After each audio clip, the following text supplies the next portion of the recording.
Welcome to the Cincy Postcast. I'm Kevin Wallace, and before we get started with today's episode, I want to tell you about our friends over at Streetside Brewery, because it is, for my money, the best place to watch FC Cincinnati games, especially during the month of June when they are on the road for every daggone match that they are playing. It is a great spot. I'm telling you, over in the east side, Columbia Tusculum neighborhood. It's a really, really cool spot. It's a great neighborhood, by the way.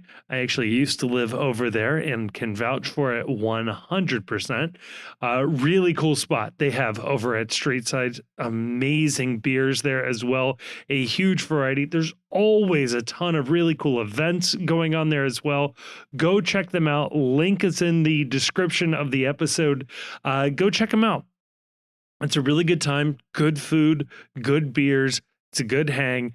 And I'm telling you, the patio on a nice summer evening, nothing hits quite like it. And like I said, great place to watch an FC Cincinnati match. They are an FC Cincinnati pub partner. So good stuff over there. Huge thank you to Streetside for sponsoring this episode.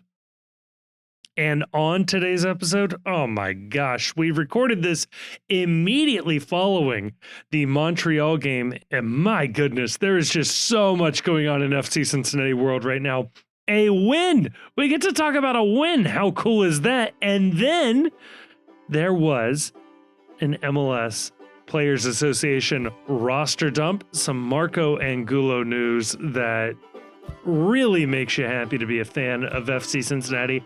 There's another game on Saturday that we preview as well. There's just so much going on. A good conversation about the roster, the team, the win. Did I mention the win? It's a winning streak, folks. Put it all together. You got yourselves a nice little postcast.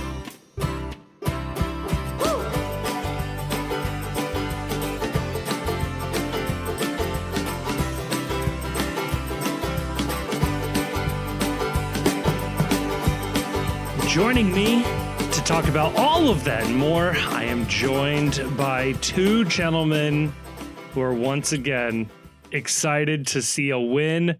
Joined by the Chief, joined by Grayson. Chief, 2 wins in a row. It's called a streak. Are we back? In that we have beaten 2 very, very bad teams on the road. But yeah, I'm thinking we're back. Well, I mean, it's certainly better than losing to 2 That's bad absolutely true. Losing to bad teams at home. We watched that. So yes. Yeah, I'll take this 1,000 times out of 1,000. I'm thinking we're back. Just so we all remember, Columbus Crew could not get the win on the road in Montreal. Okay. This is true. So some of our peers have not been able to accomplish what we just did. Philadelphia did win in Montreal, only 2-1 though. Yeah, not 3-1. Makes you think. It really does. Montreal sucks, but the only thing worse than what happened tonight would be obviously losing to Montreal. And we can say that didn't happen. So that's a good thing. Is that the only thing worse that could have happened tonight? Well, I mean, nope, that's it. That's the worst thing. All right. So we had the second worst thing that could have possibly happened tonight. Yes, correct. Only 2 outcomes were possible. Right. And we achieved one of them. And since we don't live in New York City, outcome number 1 wasn't possible.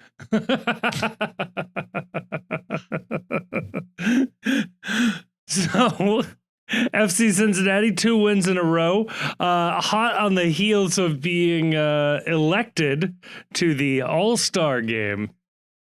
Evander was that following up on my Zorhan joke? It was a little bit. Right there. It was a little bit.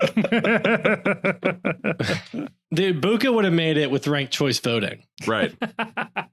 Honestly, I think Nick Hagland definitely would have benefited from ranked choice voting from around the league, because no matter who your top 3 center backs are in this league, I feel like he's probably your 4th. He's like the Best Picture nominee that's about movies. Nick Hagland is the working families party candidate for MLS All-Star center back.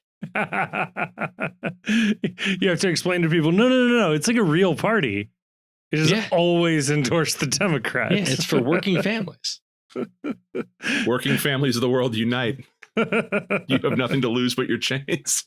You have nothing to lose but your babysitters.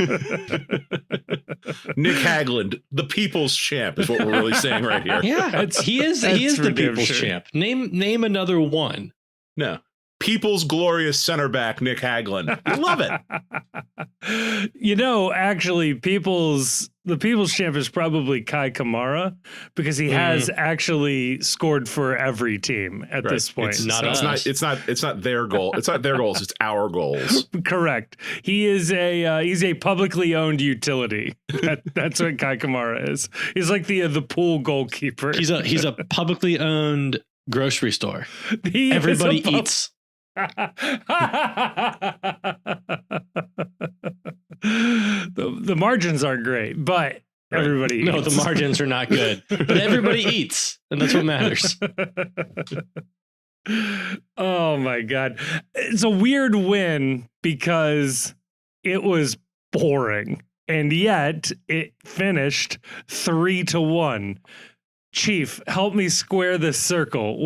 What is going on with this idea that I have? That's a hell of a question, because the first half of this game, the FC kind of went through spells where it looked a little lifeless, and there was a lot of the same problems that we've complained about for a while with this team, where it was pointless possession, negative passing, not a lot of great ideas. And then it was very weird where they get the first goal at the end of the first half from Evander on, a really nice buildup, honestly, that starts with Kai Kamara, who, shout out Kai Kamara.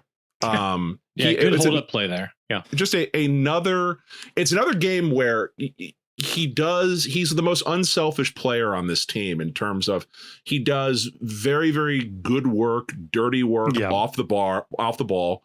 His hold-up play is very good. He's got a very slick little first touch that he can use to beat people off the dribble after he holds the ball up, which is something usually when you have a hold-up play striker, their first instinct is to offload. Kai has the ability where he can make one touch and get around you after a hold-up on a long ball, but plays defense well. He always seems like he's in the right position, just consummate professional minutes that he gives this team from the supplemental roster spot. And he gets the ball on to Buka. Buka offloads to Yedlin. Yedlin takes one touch just behind the defense.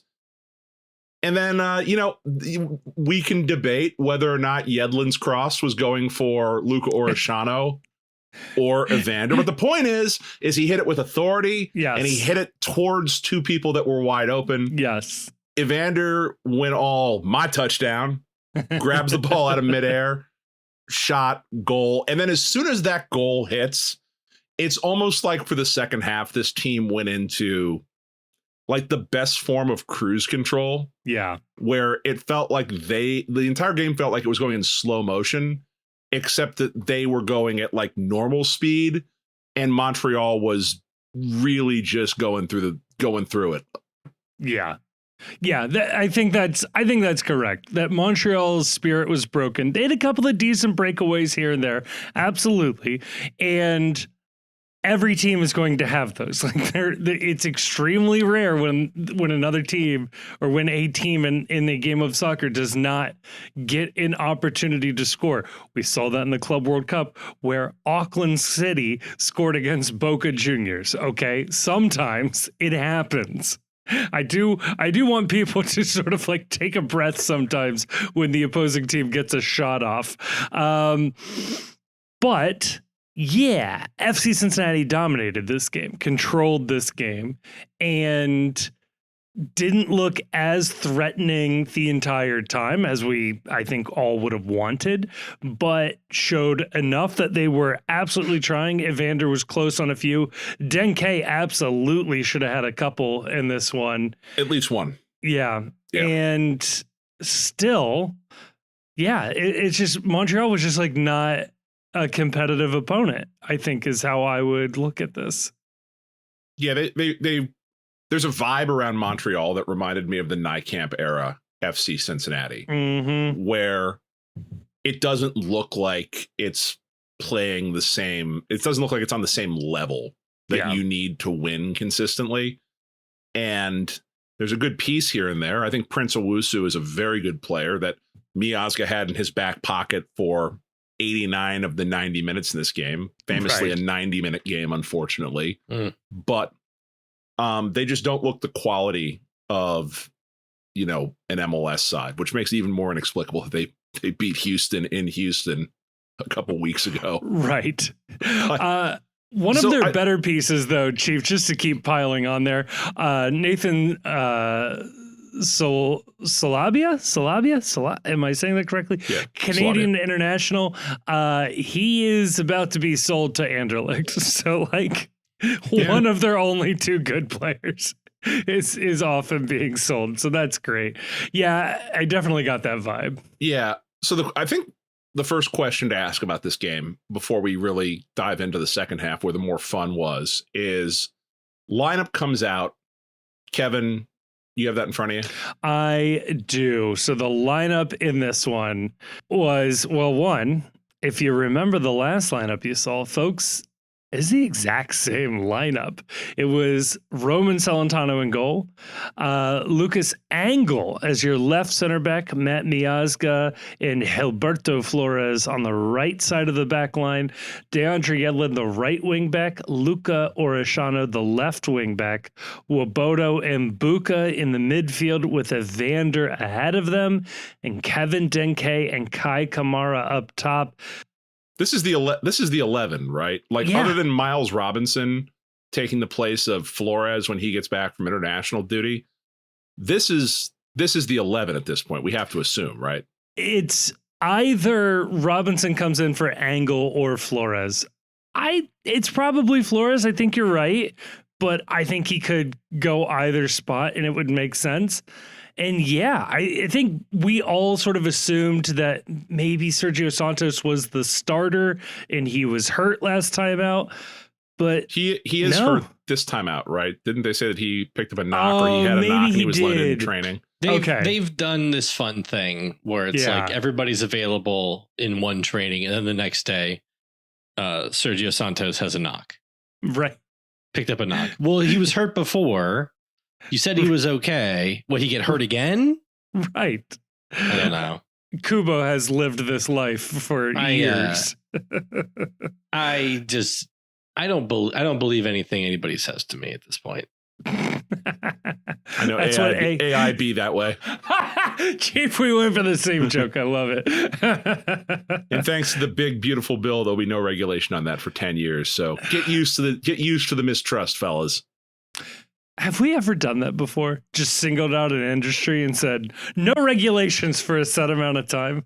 I mean, I can't prove that the two of you are AI, honestly. Or not. It'd be so much easier if we were. Maybe we should release an all AI episode. Yeah. I'll get AI to write it and AI to record it. I think that we can just let AI do the rest of this podcast. I don't care. Yeah, I think that AI can't give you stunning insights like this. I think that this is the two striker setup is absolutely here to stay. And I absolutely believe that given that the new biggest need for this team is a second striker in the upcoming window, because I love what Kai Kamara has done. Kai Kamara at his age needs to be a change of pace player. I don't think you can rely on him to give you 70 minutes a night for the remainder of the season. Well, it's just sign a DP. A German legendary midfield striker hybrid, maybe. I don't care. I don't care. I don't care. I think that I agree with Chief that the biggest need for the 11, the only need for the 11 at this point, arguably, is a second striker. And use a DP spot on it. This summer, let's rock and roll. Is that a damning look at Albright's transfer business with the other 6 strikers on this roster? I don't think so. No, I don't think so. I either. mean, I think that Whoa.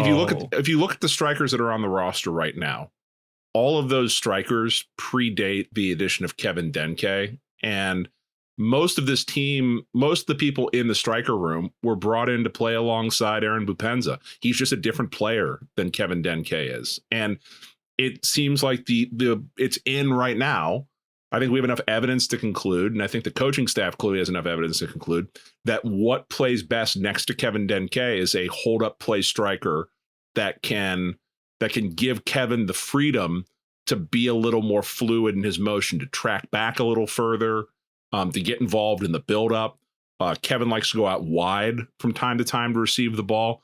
Having that just sort of stalwart presence up top and in the middle gives him someone to run off of. And I think that was not the case with Aaron Bupenza, how they were building this team, I don't think. Yeah, and also when Kevin does hold up the ball, maybe somebody else could investigate the space that it's available with him coming back for hold up play.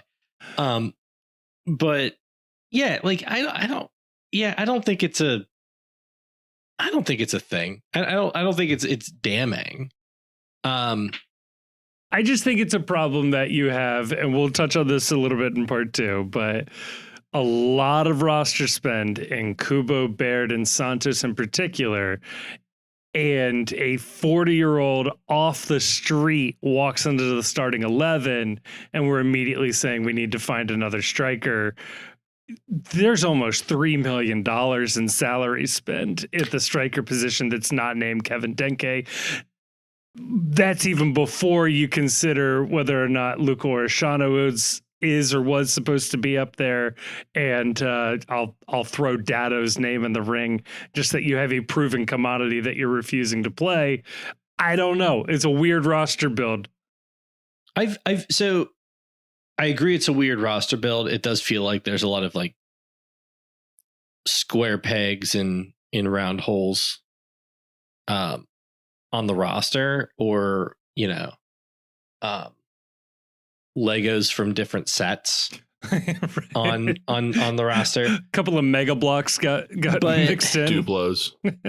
But the grace I'll give to Chris Albright here is he never really had the benefit of like a roster rebuild. I know the whole roster is his at this point, but they were good season 1. And he came out and admitted they were better earlier than he thought that they would be. Right. Yeah. So he wasn't like clearing out the roster wholesale at any one time. Burn and then it building, down. This is a building to a coach's vision. It's been, we're going to get the best player we can in the spots that we need to fill. And then, like I don't know that, like Lucas Engel, I think should play left center back the rest of the year. Yeah. Okay. I mean, but like he wasn't signed to play. He wasn't signed to play left center back. Right. And he's not even like probably best used as a wing back. But he's like he's a good player. You like, yeah. Right. Regardless of his various shortcomings in our system, he's clearly a good player. Right. And they found a good talent when they needed someone to play on the left side of the defense. And yeah, maybe they didn't have the luxury of finding like the perfect left wing back when they thought they wanted to play Orishano at the front. And maybe some space and time would be great to think like, have some more, to get some more space about like, we can be patient in this spot and find like the right guy. Yeah. But there's good characters up and down the roster. There's good players in some systems, maybe not necessarily our system, but like there's a lot of talent in the team and a lot of guys who know how to play the game and know how to play in this league in the team. And I think that they have settled on the best formation with the room they have. Yeah. And so my view is, yeah, if you can find like a DP in the summer to play as a second striker, let's go ahead and do it. Let's get him. Let's not sit around. Let's don't sit around and be like, oh well, it makes my Corey Baird signing look bad. Who cares? Yeah, you know. Yeah, no, it's honestly like to build off that too is that you think about what Albright has done on this team, where it's like to a certain extent, it's some of it's by his own making, others of it it's not his fault.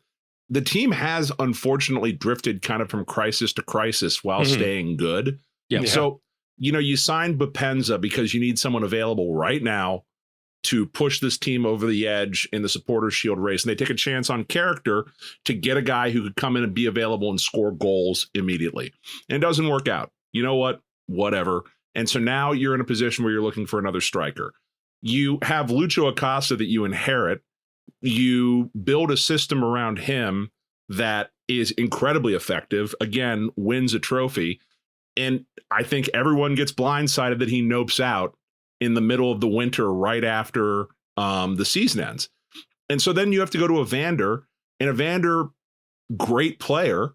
We saw tonight, the quality is evident when he's utilized effectively and when he's active.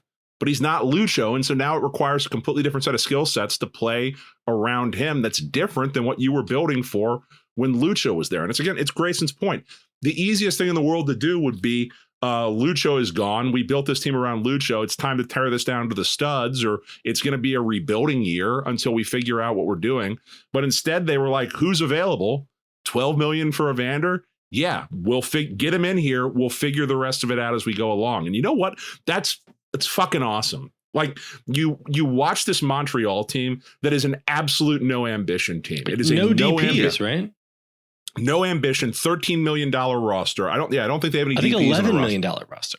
And this, I will take Corey Baird and Sergio Santos being not great fits on this team anymore, and not fits for what they want, in exchange for a GM that is aggressive and that is not afraid to change it up on the fly and build it on the fly and prioritize getting talent on the field. And, maybe it's not fun to watch from time to time as you try to figure out the best deployment of the talent. Maybe it's going to be weird. Maybe we went through this last year too, where Yamil Assad all of a sudden became one of the best 11 on a supplemental roster spot. You know why? Because there is no pride of authorship when it comes to, I've got to play my high price talent. No, the best fit plays, and we'll figure it out as we go along. And I'm not only okay with that, I think it's a strength of Albright and it's a superpower of Albright. Yeah, and look, I think a lot of the critiques that we've had of the team prior to this game are still relevant. Yeah. Okay. It is Montreal. It is Montreal. The XG and the possession and stuff, like Montreal, had some chances, right? But on the other hand, Kai Kamara played a pass that I'm not sure anybody on the team had played all year. Yeah. And Denke almost scored on it. So I think we'll have plenty of opportunities to hand wring about the roster and hand wring about the tactics. But this is a game where the talent showed out. Yeah. It might have been boring, but we outclassed them. Our good players played pretty close to the difference in talent than Montreal's players. And you come away from a midweek road game with 3 points, and it didn't really, you didn't have to work too hard for it. Right. No. They did not have to work that hard for it. There was no chasing this game at all. And it was finally an opportunity where we actually saw the most talented team, or the more talented team on the field, look it from start to finish and not sweat the result. Even if it took them a little bit to get that first goal, it was never really in doubt. And again, like, and I know, Chief, you made this point in the Discord, like, yes, it's Montreal. However, before New England, we saw versus Atlanta and versus DC United similarly poor teams results wise on the table. Definitely more talented than this Montreal team. I don't think there's any debate about that, but we struggled and we looked like the worst team on the field, or not the best team. So yeah, like this was good from that perspective as well. The other part that was really good about it too, especially in the second half, is that we spent the word of the year so far on the postcast, gel. Yeah. Like there were moments in the second half where it was like, okay, this is what you're talking about right here. That second goal that Luca Orishano scores, where, you know, finally gets off the schneid on this. Just the touch from the pass to Evander, and Evander immediately threads between the space in the defense that Luca has run straight through into, and then Lucas does a step over and then sort of chips the keeper with his left foot. Yeah, and it's just makes real sure he gets the ball on his left foot. Yeah. but that little give and go right there, if you squinted, that's Lucho and Luca last year. That's like, it's that same sort of quick interplay, but like, we've criticized Evander at times for being too quick to, if he doesn't like what he's seeing, to go backwards. In this case, there was no thought of that. It was quick. It was intuitive. He already knew before he had the ball what the next play was going to be, what the next move was going to be. That to me, that's more impressive, and that's a bigger deal than just about anything else that happened in this game, is seeing that kind of quick interplay. There's another moment later in the second half where Yuya Kubo comes on, who I thought immediately looked dangerous as soon as he got on the field. And it's like, oh, like when he's healthy, that's a weapon to have off the bench, where it's like, oh, here's a guy who can immediately come in and cause problems. And I haven't seen him do this from forever, not since Lucho was around. He like calls for his own pass and lets Luca know where he's running. And then there's immediately a through ball threaded, and it leads to a scoring opportunity. I was like, that's I think what I'm taking away from this match, is the bigger aspect of this match, is just finally this team for stretches of this game looked like they knew what each other wanted to do. Yeah. Whereas it kind of before this sometimes resembled an orchestra all working off a different piece of sheet music. Yeah, I'd agree with that. It's very possible that Kubo is the missing piece of this entire operation, as he is, and we joked about this last year, that he is the first available option off the bench for basically every position. He's been virtually unavailable this whole year, except for the first like 3 games where he was terrible after sitting out for a huge part of the preseason. So if he is back and playing his game, awesome. I am absolutely here for it, and I would love to see the return of striker Kubo. Someone who FlyMob is giving a great rating to, and I'm a little surprised. He does get an assist, which probably helps. Oh, DeAndre Yedlin was a problem, especially in the first half for FC Cincinnati. He was not great in the first half. He got cooked a couple of times. There was one, but I think I'm going to give Yedlin some grace here, because I know there was a little bit of a dog pile on him online, especially in that first half. Is number one, what we were begging for from this team was the wingbacks need to get further upfield. The wingbacks, this offense only works if the wingbacks are getting further forward. Luca's getting further forward on one wing. DeAndre's getting further forward on the other wing. And that's going to occasionally come with some bad moments where, Flores needs to look over his shoulder to make sure that he's tracking back on a run, because we want DeAndre getting further forward. That makes the team more dangerous when he's further forward. And he had an assist. Later as this game went on, I thought he grew into the game tremendously. Yeah. I think he tracked back. I think he is elite at coming backwards and disrupting play from advanced positions in terms of getting a foot in, or delaying something or redirecting something or forcing a defense to move backwards instead of progressing forward. Yeah, I was not happy with Yedlin at the start of this game, but when I looked at his FOTMOB rating at the end, I was like, yeah, you know what? Honestly, on balance for what he did for the entirety of the game, which is why you can't make a snap judgment as much as I love doing it within the first 10 minutes of something. Like on balance, I thought DeAndre Yedlin had a very good game. And that's what, he's on this team for, is that like he doesn't show it as much, but he does still have in there some just world-class talent, ability, and feel for the game. Yeah. I just can't be bothered about, the space left behind the wingbacks at this point. Yeah. They're supposed to go forward. Yes. There's supposed to be space. The team is built around the wingbacks going forward. You're going to lose the ball sometimes, and there's going to be space. We spend so much money on center backs.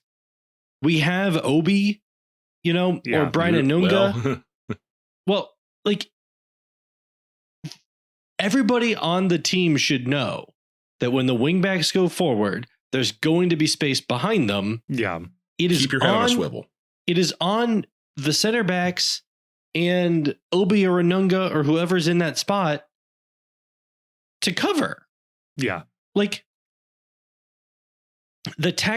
part of the tactic, like a central engine of the team is the wingbacks going forward. You can't also expect them to be back all the time too.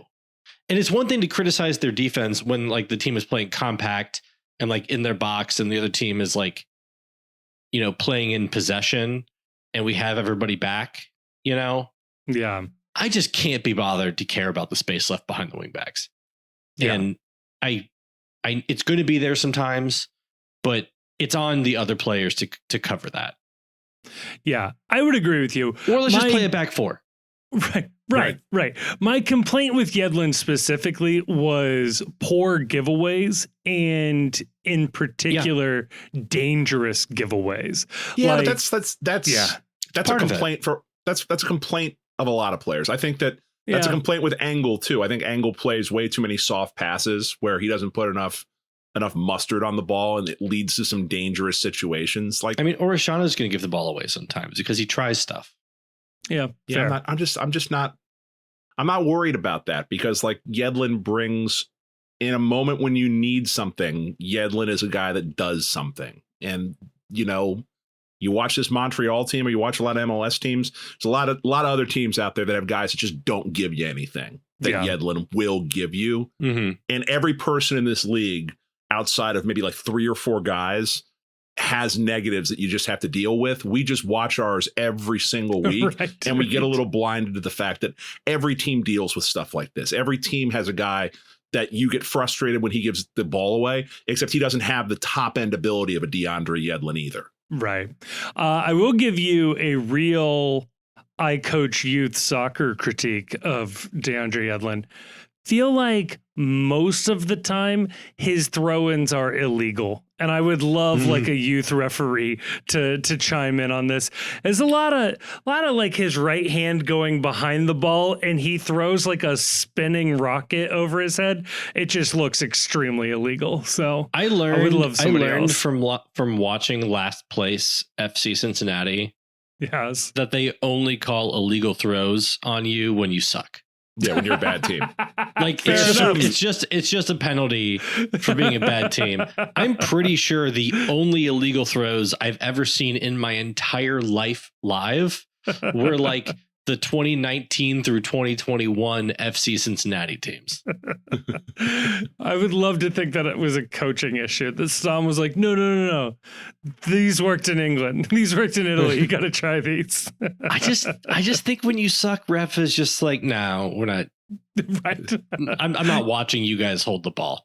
Yeah. No. Well, get out of here with your nonsense. We've heard from the referees that their main goal is to maintain the balance of the game. And yeah, it's a good way of putting the bad team in their place.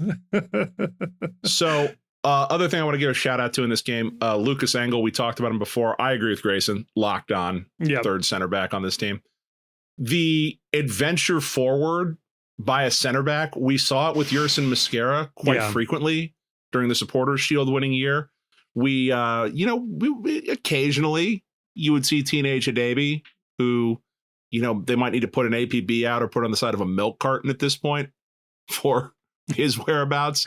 But Angle for the third goal, inexplicably decides I'm going to take this ball the entire length of the field, and so confuses the defense that they leave Evander wide open at the top of the 6-yard box for the easiest goal I think I've seen the FC score in multiple years. Yep. You call him Sojourner the way he's roving. Hey. He is the truth. I loved it. Flores even got Lucas the Truth Angle. Yeah, Lucas the Truth Angle. I love this. Lucas Duplo Angle. Flores, I liked his game a lot in this one. I thought he looked good. Roman had at least one huge save right at the end of the game. Well done to him. Wasn't a particularly busy night it's never a bad thing. No, Miazga had a great game too. Like I was just about to tweet, legitimately had it like ready to go, that he's had Prince Owusu in his back pocket, and it was just textbook defending on a target man striker. And as I was reaching for the phone, the cross came in and Montreal got their one goal. But for the majority of the game, he had Owusu locked down. There was nothing there. He was pissing him off too, which was a lot of fun to see. Yeah, they got to do something, for you. MLS clean sheet, you get it. The FC's gotta keep you on your toes a little bit. Miazga, though, confirmed not fast anymore, folks. That is just not a thing in his bag. He is not fast. He never really was. He never really was, but now he's slow. I'm can gonna get say faster. It. Like Hagelin got faster. You can get faster. That's true. But right now, he is slow. And Wobodo does something a little awkward to his hamstring or his groin area, sort of an awkward landing, trying to overhead clear the ball-ish type thing, and immediately asked to be subbed out. TBD on that. I would assume he's out for this weekend for sure, but you never know. He seemed to walk off just fine under his own power, but yeah. Hand up though, Anunga. Okay. Yeah. Yeah. I think I declared him online like the human red card because he's like playing down a man on offense. No. And he was okay. I'll take it. So whatever they were telling Obi to do in terms of getting further forward like he has been, at the very least, Anunga was a little more advanced. He still has that thing where he tries to not me whenever the ball is available for a pass, like get away, don't pass it to me. Right. But which, I appreciate the self-awareness. Yeah, the self-awareness of that. We'd already touched on Kubo being back. It was good to see Kubo back. It was good too to see this team continue to press a bad team for a win. Like, yes, we've seen too often, and we saw it. The last game we saw this team play, was it in New England? I want to say, yeah.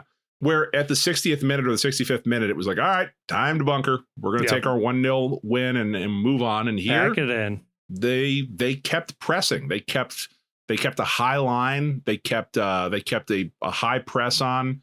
They were looking to turn the ball over. They were looking to push the ball, and they wanted to score and put this team away. And, that's the difference between that goal from Montreal making the last couple minutes really interesting and it just being an annoyance when you have that third goal. Yeah.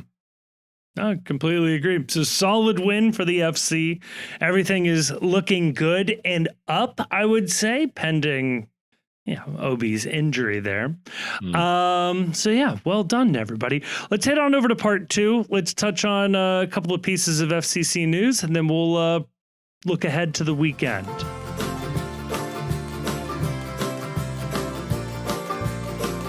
All right, we are back, and boy, was it a busy couple of days in the world of FC Cincinnati. start off with this one. A sad story, but a good, a nice ending. I don't know how to describe this without. I'm so worried about like coming across wrong or not phrasing this correctly. Danielle Dendock at WLWT crushed this story. FC Cincinnati actually went and helped build, or did build, I should say, a new tomb for Marco Angulo down in Ecuador. Is beautiful. It was something that the team, I don't think had to by any means, but absolutely went out of their way to do that.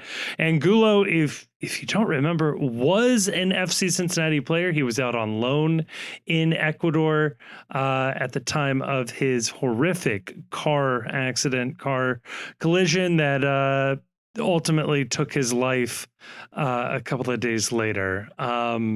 If not weeks later. I remember it being stretched out sometime. So yeah, good on FC Cincinnati for doing right by the family. And yeah, it's a heartbreaking story, but at least there's a little nice piece to the end of that story. So, it's a nice coda to the story, nice ending piece to the story. And again, it's something the team didn't have to do. I don't think anyone would have, blamed the team for moving on, or, nobody would have found out. Right. Yeah.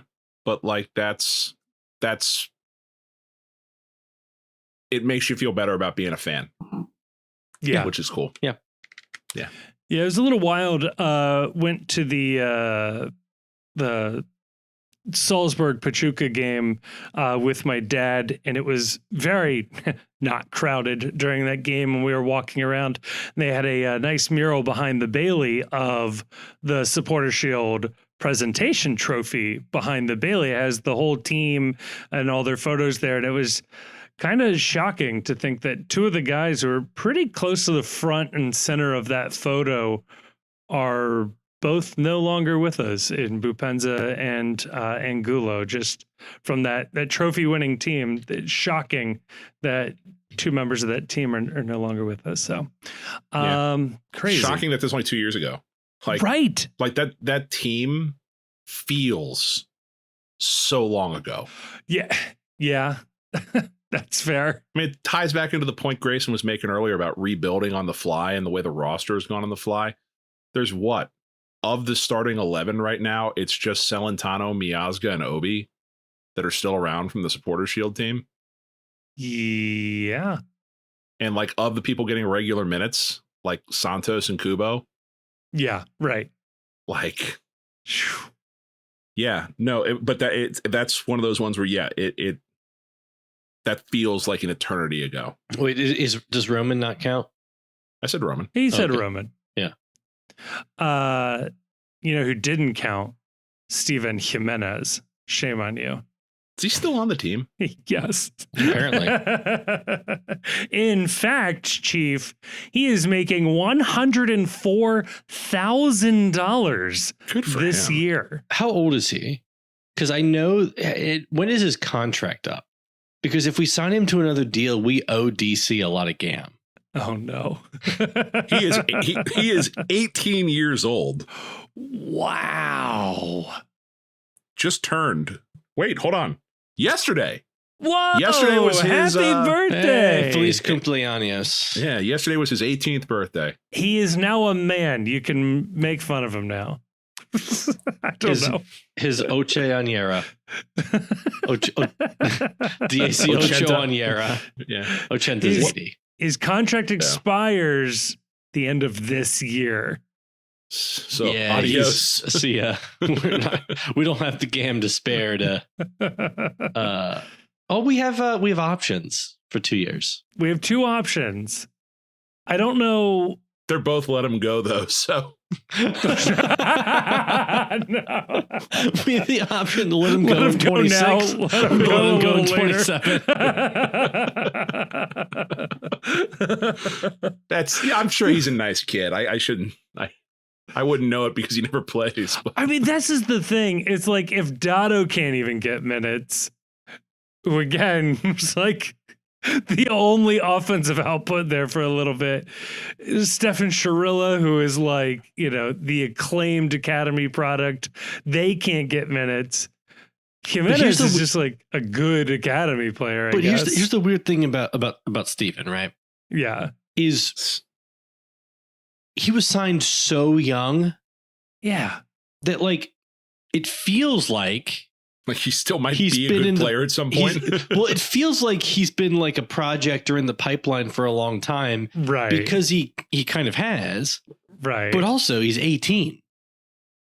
Yeah. So like he's got washed. Right, exactly. Like you still don't know if he's going to be like, he still has plenty of time to be pretty good. He's 18. Like he could not have panned out by 2028 and still have time to be like a useful pro. I mean, I would even give him potentially 6 years. We've seen guys not break out until they're 23, 24. Man. But, do we have to keep the U22 model to get the GAM to pay DC to like sign Steven to another contract? Is there a chance DC has forgotten about this deal because it happened so long ago? Oh, yeah. Well, I was just saying you haven't changed his name to like George Jimenez or something like that. Pull a George Santos and maybe they won't realize he's the same guy. Man, it is wild looking at these salaries and the budget charge, which is where I'm taking this conversation. If Jimenez signs a second contract, DC will get an additional $200,000 in GAM, plus another $350,000 if certain performance incentives are met. So honestly, like $200,000 in GAM is not that big of a deal. It's not. It's just a U22 spot that we're not going to use. I'm assuming he's not. Why couldn't we renegotiate that? Why couldn't we just go to DC and be like, or we're either we're gonna cut him, or you can take 50,000 GAM and be happy. Either way, you're going to get nothing. You're not getting the $250,000 in GAM. I don't see why we couldn't do that. That's exactly what I would do here. It's like, do you want to make anything or do you want to make nothing? Except single entity, I guess. I don't know. Yeah, it does feel unethical in a way. It isn't. It's that DC. Doesn't matter for sports. It's not unethical. It's like we spotted you guys 3 points just the other week. Right. Let us have this. It's like, you're lucky we took his bum. You're lucky we took his bum ass. Here, get off our back. It's not, well,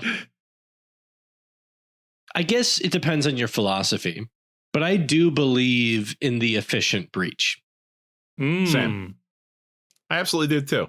And it's like, look, this is like saying our yellow card offense is cheating if there's already a penalty built into the game. So I'll take a firm stance on this. If you commit an offense out in the open that anybody could see and call and punish you for, that's not cheating. That's daring. That's just This is the Donald Trump defense playbook, by the way. Cheating, never beating the allegations. Cheating is when you try to hide it. Cheating involves some deceit, some subterfuge. I like it. Like a holding penalty on the this. So who was the guy? Greg Easterbrook, right? He was the He was the Tuesday morning quarterback guy on ESPN back in the day. Yeah, he'd be like, oh, these are all the cheating teams, and he would like list the teams with like the most penalties or whatever, and like other writers would try to be like, oh, you're mad about Deflategate? Well, your teams cheat too. Look at all the penalties you get. An offensive lineman holding is not cheating. It's out in the open. It's a penalty. There's a defined penalty for it. A ref can catch it. Right. Like signal stealing, stuff like that. That's cheating. You're getting close here to talking bad about my guy. So let's calm down here a little bit. Buccaneers legend here. Put some spec on his name, please.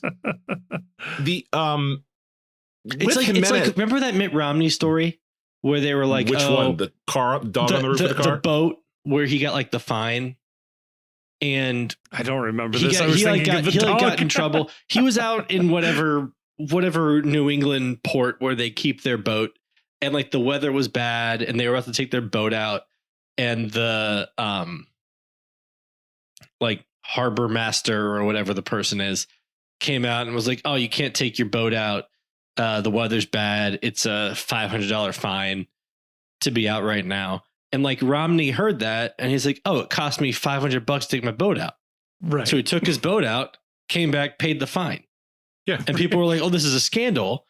And he didn't like understand why it was a scandal. He's like, "No, he told me it was $500 to take my boat out. I paid the $500." Yeah. It's like, I got somewhere to be. It's $150 to go 100 miles an hour downtown. I'm here with my family. We need to go enjoy ourselves. We need to go eat our crumble cookies out on the bay. He needs to pay the $500 for another boat to deliver food out to him when he's there too. Let's be real. So we are pro renegotiating Jimenez. I think was the moral of that story. I'm more. They can say no. Yeah, I'm That's pro true. renegotiating because it would be the funniest possible outcome if Jimenez all of a sudden starts to ball out after we scam DC out of money. Like that would be awesome. Like everybody's always like, play my "Oh, man. Play my man, Yeah. Steven Jimenez. Yes. I want to see what he looks like. I want to know. I want to see some minutes from this kid.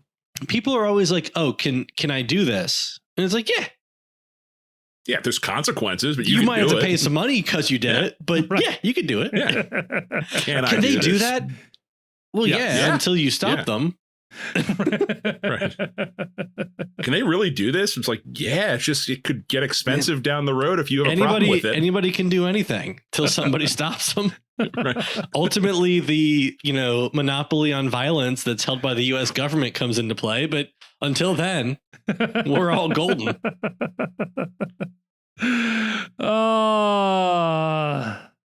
Speaking of monopoly on violence, boy, how about that teenage Hadavi salary number, huh?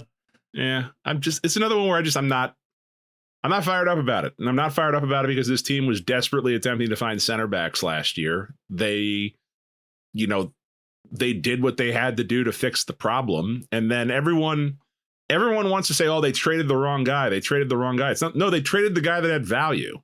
They traded the guy that other teams wanted And on the makes salary number. And who makes more in salary. Yeah, Yes. but he's also a better player. And it's like, Yeah. no shit that other teams, they valued and would offer more money for Chidozie than they would for Teenage. It's like, no, we didn't trade the wrong guy. We clearly traded the better guy, and that was the guy we needed to trade in order to get salary compliant. I'm not mad about that. I would have been mad if they just would have thrown their hands up last year and not tried to win and just been like, well, we'll get somebody from FCC2 and concede 5 goals a game down the stretch.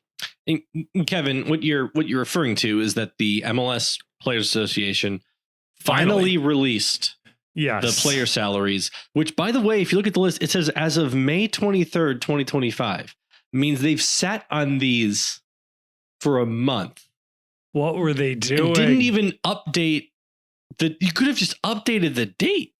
Yeah. But And there's players missing. Like Kai Kamara is not in FC Cincinnati's team or in the list at all. wasn't he was on the team by May 23rd, no? Yeah, I think he was. He was before June. But I think the temptation when this is released, and there is some May fun 12th, Kai Kamara signed. Yeah. Yeah. There are some fun Easter eggs in this in the salary dump for sure. But I think that the temptation is to be like, "Oh, well, I'm Doge now. I'm gonna find the guys who are overpaid and just excise them from Yeah. the team." Get Right. mad about it. Yep. And yeah, there's like guys who are overpaid. I think that you are missing the point a little bit when you fixate on individual contracts. Mm.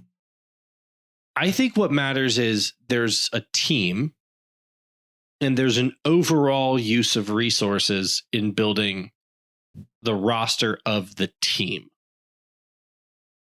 And so we should think about it at the end of the year, do we think they got results commensurate with the overall makeup of the team?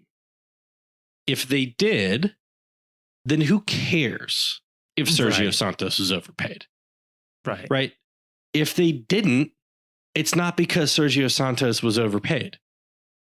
Like, there are individual pieces, and individual pieces are negotiated individually, but it is all ultimately one big picture.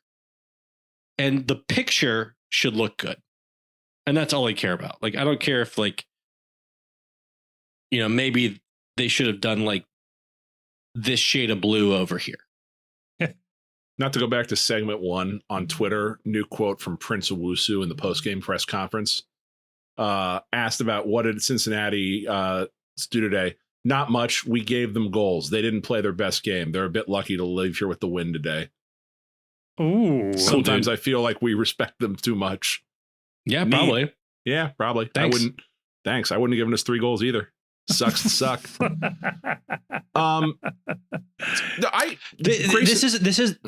This is a fun trend that has applied to FC Cincinnati the entire Pat Noonan era. Is opponents saying after losing to them, they weren't that good. Mm. We could have beat them. All those other teams think the same way we do. Yeah, that's true. And so it turns out like maybe Pat Noonan's the only guy that knows ball. Right. Because Pat will say we got lucky occasionally, but he will also say, we defended the box, we made good decisions in the final third, whatever. Yeah. We're playing within ourselves. I really appreciate the way we kept our composure. Just simple things. We can be better, but I thought we were clinical when we needed to be. And it's about maturity and understanding game state. It's about decision making. Decision making in the box, how you defend your box, how you defend deep when you're up. We've done like 17 different wrong voices for Pat Noonan. It's all right. Gotta practice this. We gotta work on this. I don't know why they say AI can't be a soccer coach. I feel like we just proved it could be. So Kevin, how about this one? Am I weird that like I find this information interesting on the salary dump? Like it's interesting, but ultimately meaningless. Like for me, I don't. Yeah. Number one, I'm not going to pocket watch ownership. I'm just not going to do it. I'm not going to sit here and say, "Oh, they're spending too much money." No, they should be spending more money. My position on a sports team is you should always be spending more money. Like the ownership should always be spending whatever it is to win. I find no virtue in being the team that does more with less. I would rather be the team that does more with more in every situation. Give me that. And you can quibble with any individual player's salary, like Grayson said. Like in a vacuum, you can say, is this player producing commensurate value to their contract? And that might be a yes, it might be a no. But the act of replacing the player with someone that does provide commensurate value is really hard.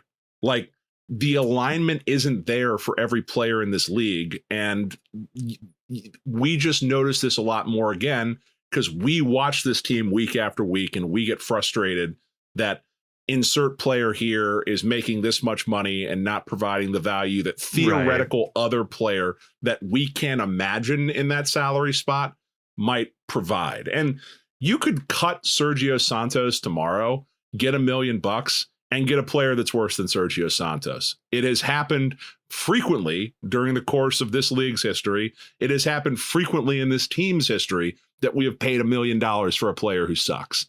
And what you can say about Pat Noonan, Chris Albright and his roster builds, and this kind of tracks back to what we were talking about earlier, is that you can say that you don't like the value a certain player has.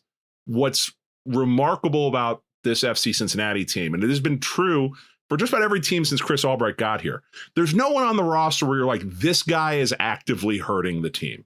This guy can't play. And there's a lot of players around the league that fit that description, highly paid players that fit that description. Like you can think that Corey Baird is overpaid. Corey Baird can still give you minutes. Santos can still give you minutes. Anunga can still give you minutes. Kubo can still give you minutes. Albright's not perfect, but he rarely signs someone that is so bad that you've just got to eat the deal to get rid of them because they're providing no value whatsoever. I would agree with that. I would say I find it useful in two areas in particular. One is in my very sad attempt to make sense of it all. I like to get a sense of what moves would be available to my team if they decide to make some moves. So I like to get a sense of that.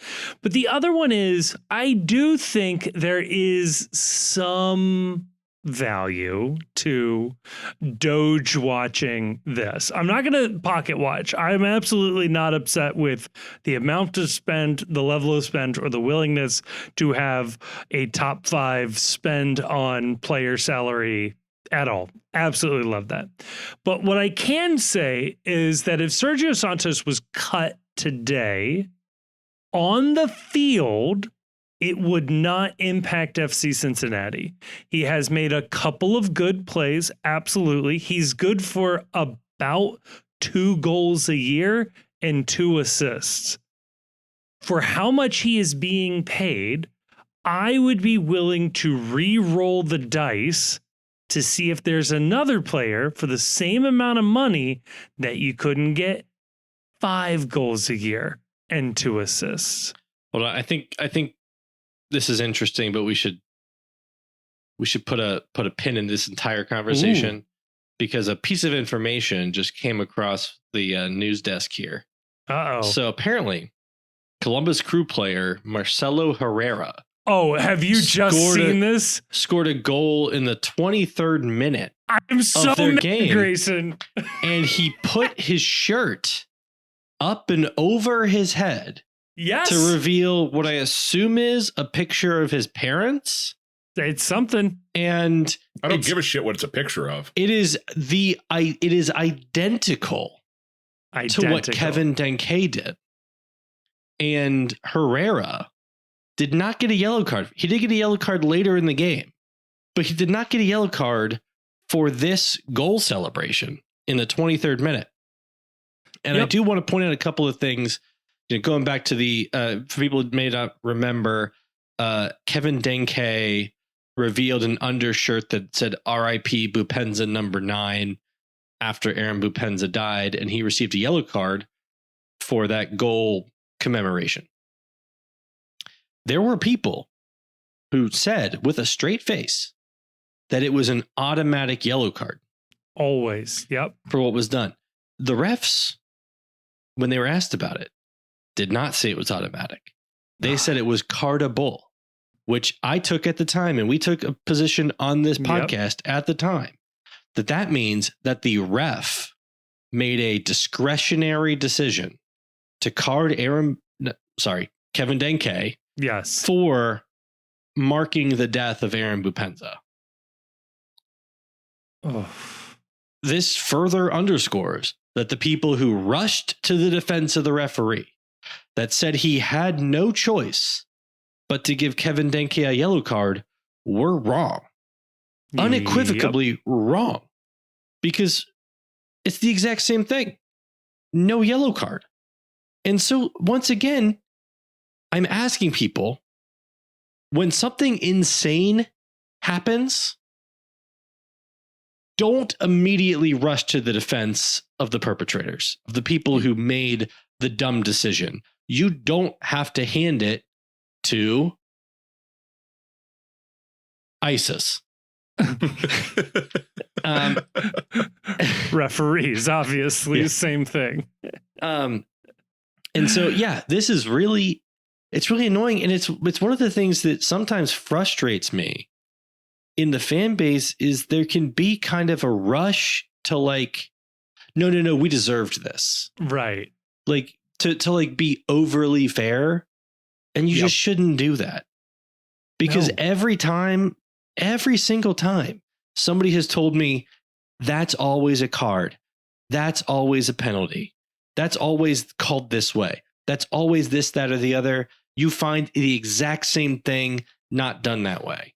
Yeah. And I think it is fair to point out the grievance in the situation. And so don't lie to me and say that this stuff is always this way. It's not always this way. No. These people are making dumb, brainless decisions in the moment, and they won't come clean and admit it. Yeah, they felt the need to penalize a player for honoring the passing of a former player and a former teammate for many of the players on the field. That was a power trip. And again, go back and watch the Columbus Crew thing. The Post tweeted about it as well.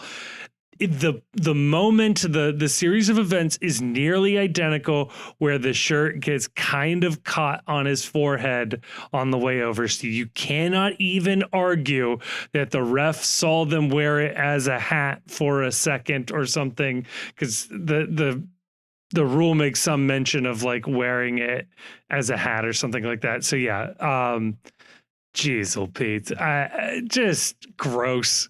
I want a retroactive yellow card applied or a yellow card rescinded from Denke. Obviously, I'd prefer the rescension, but I need this to be fair. Anyway, with the team budget thing, I will just say this. According to my calculations, and I will actually push the glasses up a little higher on my nose after I say that, I think FC Cincinnati has $3.8 million to play with. I know that's an insane thing to say out loud, and FCC likes to report that we've got like 3 nickels of GAM left to spend. But the way I look at it, if you convert all of the GAM that has been made available to them to GAM, they are not spending all of that right now on this roster. I don't know how else this is being allocated elsewhere. It's possible that all of Luca Orishano's transfer was done this year. That would eat up a sizable chunk of this, but that would still give them, give or take, $1 million to play around with. There is the pending U22 transfer incoming. That will not be a problem. They've got 2 senior roster spots open. The one proper head scratcher here is this one. Nick Hagglund, the last couple of years, was on a supplemental roster deal. We were told he is not on a supplemental roster deal this year, but will be going back onto it next year. He's on $250,000. That is more than worth double. Every penny. Completely. And it's just more than double the supplemental roster. I just would love to know more about like this deal that we have worked out with Nick, where he makes 100,000, makes 80,000, makes 250,000, and then next year's going to go back down to 100,000. This is brilliant budgeting. If you got more money for a guy, give him a raise this year, and then tell him you got to cut back and tighten the belt next year. Like, we're going to take care of you. It's just we'll do it when it fits our needs. Just very funny. I like how the accounting works here. Why is Brandon Vasquez an all-star? He was picked by Austin's head coach. Oh, who is the coach there, and he basically admitted it without saying it explicitly. He said, "Well, I had to make sure I got a few of my guys on there." The coach gets to pick some local guys in order to sell local tickets. Let's be honest. That's why it's there. I'm okay with that. Yeah.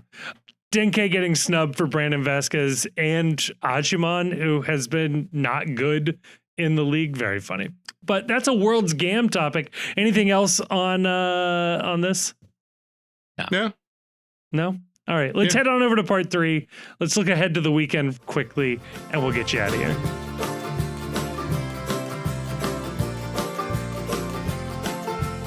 All right. Part 3, FC Cincinnati goes on the road again. Those are the only games FC Cincinnati is allowed to play. At least in June. At least in June, yeah. In July, they'll play 600 games. But they go on the road to Orlando City, 7:30 p.m. Kickoff. It's a Saturday game. This has been a tough team for FC Cincinnati. The last 4 times out, They have failed to get a win the last 3 times. I'm lying. They won on May 2024. But it's a tough team in general. They tend to beat us. They tend to be an extremely annoying team to play against. There's certainly been a couple of good moments over the years. Maybe my favorite was Dombaji stiff-arming the defender to fire a rocket that bounced off of Brandon Vasquez's head. It wasn't a stiff arm. It was a shoulder. Oh, excuse me. Shoulder challenge. Yeah, good. And it was a hell of a highlight. How do we feel about this one? Are we feeling good about this one? I mean, we're on a winning streak. It's a heater. We are on a winning streak. So is Orlando. They beat St. Louis 4-2 in a kind of a wacky game earlier this evening. They beat Colorado 1-0 in Colorado before that. They lost to Chicago and Atlanta before that one. They took care of Portland at home as their last 5 matches. You look at the table, Orlando is in 5th, a potential playoff matchup if you were to project that far out. Plus 12 goal differential. They've scored quite a few more goals than us, but that is the main difference between these two teams. They are 3 points behind us. They would go level should they take the win. Whew. Yeah, it's consequential for the table. It's really tightly packed right there in the top 5. All 3 points separating everybody. Mm-hmm. How much rotation do you think we're getting? Because this is not exactly the best time of year to be asking people to play 90 back-to-back, given the way that the weather's been lately around the country. So after the June 28th game, they do have a week off till July 5th. So, I think we might see some rotation. Yeah, I wouldn't be surprised if Well, Obi will be rotated. We'll tell you that right now. Obi will be rotated. I assume teenage Abe is going to play at some point. That's kind of a weird situation that he's just been outright lost his starting spot, I guess, as best anyone can tell. Yeah. Grayson, when does the secondary window open? Do you know that off the top? Shit. It's like July 26th or 25th or 24. Yeah. I think late July. Damn, I don't know. It's like right before League's Cup, basically. Okay. I don't think I would be surprised if we see Kai Kamara. July 24th. Chief, you were right. Nice. Yeah. I would be surprised if we see Kai Kamara again, maybe. I don't know. Well, I guess it depends on the status. Run it back. Run it back. Play Kubo where Obi was. I don't hate it. Yeah, I'm into that. They were in Montreal. It's cold in Montreal, right? I think that's how that works. It's like compression. It's compression. Just see what happens. Orlando's annoying. This is going to be an annoying game, and it's going to be dreadfully dull. Yes, we need our most annoying players out there. That's how many Matt Miazgas can we get out there? I mean, you want when does the US play? Can we get Miles back in time? Actually, not that Miles is annoying, but he's pretty good. But it is annoying he's not available for this game. It's very funny that he was picked as an all-star as well. It's like, of course. Yeah. Literally anytime there's another team for him to play for, he will play for it. Plays more soccer for people other than us. They don't play till the US doesn't play till Sunday. Oh, get rid of it. Really? Yeah, Sunday 6:29 against Costa Rica. Just get rid of it. They'll lose to Costa Rica, right? Can I make a confession? I haven't watched a minute of the Gold Cup. No, you're not missing Club much. World Cup is better. Yeah. They shouldn't be doing it. They shouldn't. Did you kids see where Mauricio Pochettino was tonight? Dallas. Dallas. That's all right. I'm not worried about it. met with a certain I don't think person. about it at all. Yeah. All right. Fair enough.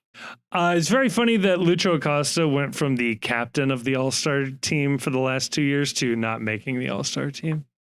Oh, you know what else is really funny? Evander makes just like a little bit more than Acosta was making. So like we signed Evander and gave him a new deal. Dallas did not give Lucho a new deal. And so I just know in my heart of hearts that Albright was like knowing that we have to give Evander a new deal. Just we are comfortable giving him just a little bit more than Lucho was getting. Just when they make the list of highest paid 10s, there's just one more name above Lucho. It's like Honey Mukhtar, Carlos Hill, Evander, Lucho. The only way it could have been funnier is if it would have been like $1 more. Right down to the penny. Like $1 more. And it just like with a middle finger emoji after the cent sign. Right. The last thing is it was like it ended with like $80 and or it ended with like $800 and like 85 cents or something. Yeah, right. So, prediction time. What do you think will happen? And then give me your minimum best or minimum good result. Like, will you take a 0-0 draw? Will you take a 1-1 draw? And then what do you think will happen? 2-2. That's what you think will happen? Yeah, 2-2. Okay. Would you be happy with a 0-0 draw? Yeah, just if they get points on the road against Orlando, that's fine. They're annoying to play. Like, I'll take anything, honestly, as long. My fear is like 1-0 loss, and it's just a devastatingly awful, boring, frustrating affair. Grayson? Yeah, I'll take any points. Okay. I'm going 2-1 victory to the FC. I think we're going to get into our groove. It's not going to feel good, but the results are going to be good. But it's going to look good. Never does. Not going to look good. Not going to feel good. Oh, okay. But they'll accumulate points. Table truthers rejoice. Yep. It is going to be like the table purists. It's going to be their dream. I'll take it. I think this game ends 1-1. I think this is a can't lose game. We talk about must wins. This is a can't lose game. I think it would go a long way to show that this team can compete with a peer team as well here. Orlando City, though, if you go back and look at some of their matches earlier this year, they were the masters of the 0-0 draw. I think they went 2 months without losing a game, and about half of those games were 0-0 draws. So weird team, but yeah, I think we're feeling good going into this one. And I think a draw would be a fair result. Now, I'll look forward to and reserve the right to whine and complain about that when it happens. But right now, with a clear mind after a win, yeah, that's a good result. And with that, Chief, I think we've said our piece here. Fuck Columbus, baby.